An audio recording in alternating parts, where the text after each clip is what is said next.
Today's a big day because guess what? I just turned 40 years old.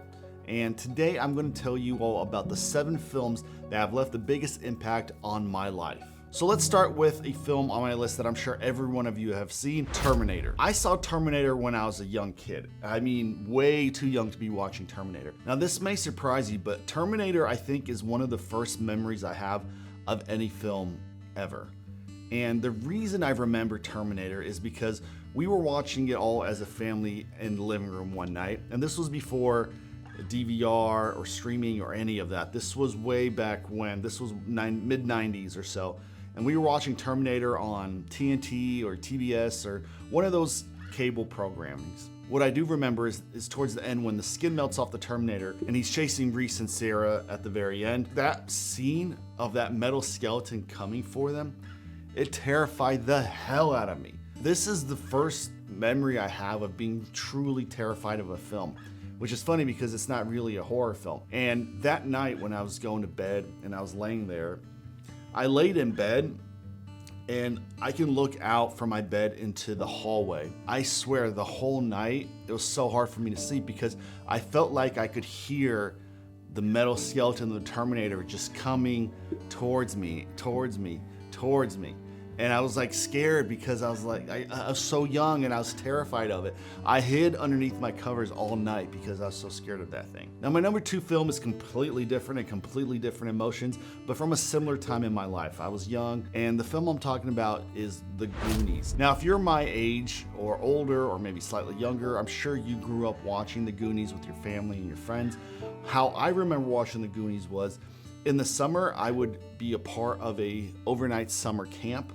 And there would be times we would have sleepovers as a whole bunch of young kids. We would play games in the morning, and during the day we would do swimming, we would do activities. And at night we would sort of settle in and we'd usually watch a movie, and it would be something like The Goonies, maybe something else. But The Goonies was the one that stuck out because every time they would say, "Hey everybody, settle down, we're about to watch The Goonies," everybody got super excited and super stoked and started paying attention. We'd seen The Goonies multiple times already. But there was something about that film that brought everybody together, and I just remember all of us in our sleeping bags having snacks, watching that thing on a box TV because it was back in the day on VHS or whatever we were watching on. It's probably VHS, and just watching that and having such a good time with it and having so much fun with it. Those are the memories we cherish. I don't remember a ton of stuff from my youth, but I do remember that. As I got a little older, but I was still in my early teens, I remember watching Bloodsport for the first time. If you're curious about my thoughts on Bloodsport, I just did a video about it just a week or 2 ago, so check that out if you want to hear more about that film. But Bloodsport was one of the earlier martial arts films I saw that featured anyone like Jean-Claude Van Damme, Steven Seagal, Chuck Norris, Arnold Schwarzenegger, Dolph Lundgren, Sylvester Stallone, those kind of guys, right? Bloodsport was one of the first films I saw in that, and I absolutely loved it.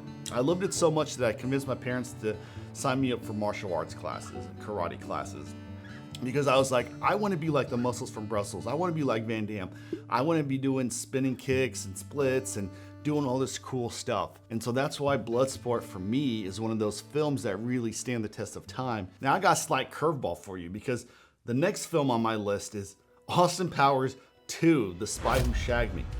Very weird, and you're all wondering why is this film on your list? It's just weird. If any Austin Powers film was on your list, why wouldn't it be the first one? So Austin Powers 2 came out in 1999. I would have been 13 years or so at this time. Many of you might not know this, but I wasn't born in this country. We moved from St. Petersburg in Russia in 1991 to Indiana, and I grew up in Indiana from 1991, and I've been in the US since then. When we moved here and growing up here, we did things a little different. We didn't really go out to the movie theaters very often. We didn't go out to eat very often.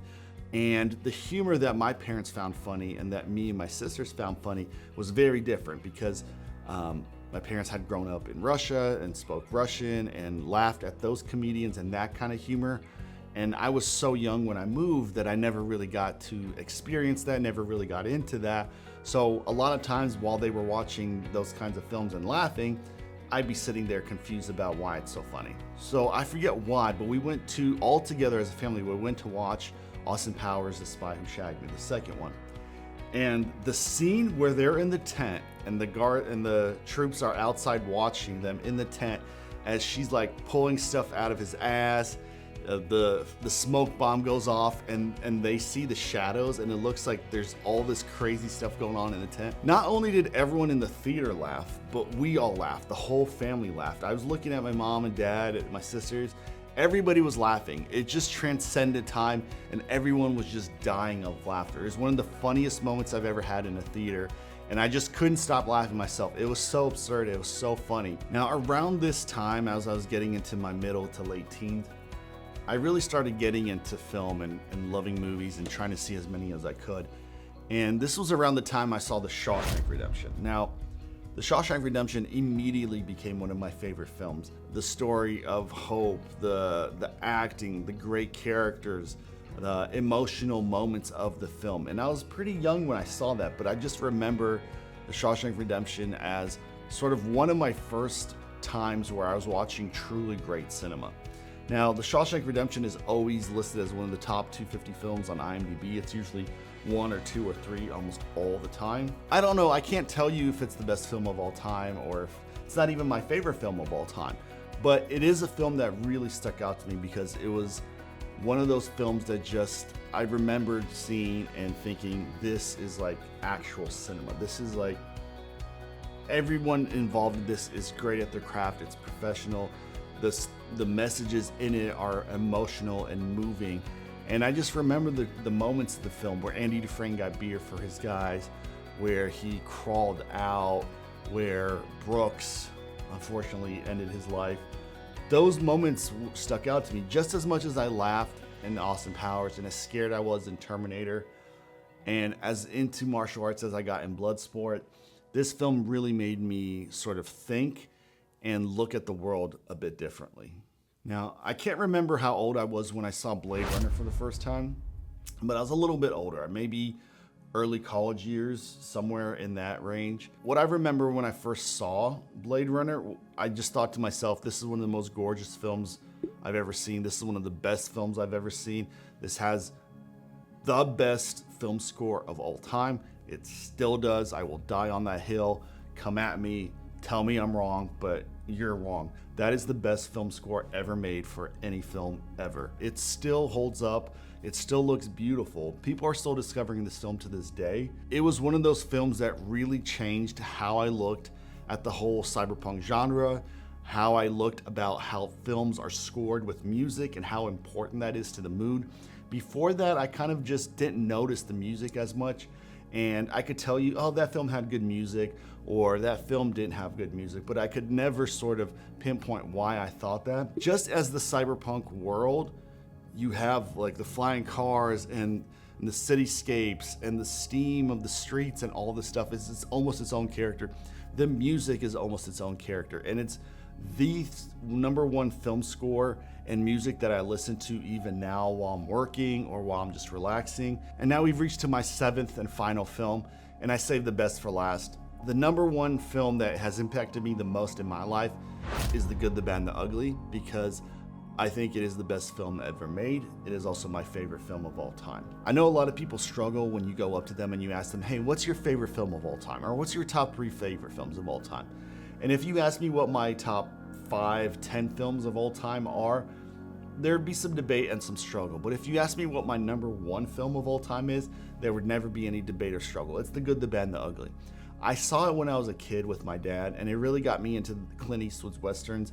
A Fistful of Dollars for a Few Dollars More, High Plains Drifter, Hang 'em High, The Outlaw Josie Wales, Two Mules for Sister Sarah. I saw all of those as a kid. Pale Rider, I saw a little later as well. It really ignited my love for the Western genre, and at the time, I didn't really know the difference between a Clint Eastwood Western, a spaghetti Western, a John Wayne Western, a John Ford Western. I didn't really know the difference, but I just knew I liked it. I liked the music, I liked the badass personalities, I liked the shootouts, I liked the desolate landscapes, and The Good, the Bad, and the Ugly to me is still one of the best epic scaled films I've ever seen. When you think of epics, you think of films like Ben-Hur, Lawrence of Arabia, Spartacus, these sort of grand, giant set piece films. But The Good, the Bad, and the Ugly has those as well.